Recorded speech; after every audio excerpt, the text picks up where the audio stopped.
because I'm being a YouTuber. So I'm definitely living my dreams right now. So let's go back to the. So I definitely hate when it's fired, when it's popped. You know, sometimes if you make science and then you plug them and then you're gonna make like a duplicator, that's definitely gonna be the weird.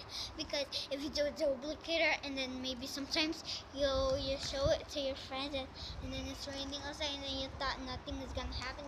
Definitely gonna. Sometimes it pops, sometimes it explode, and sometimes it kind of get a mini fire.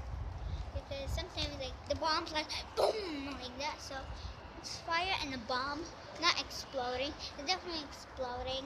It's fire, bomb, and explode. So thank you for watching this video and make sure to click the I button if you want to see some more and give the video a big thumbs up. Bye! And if you don't know me,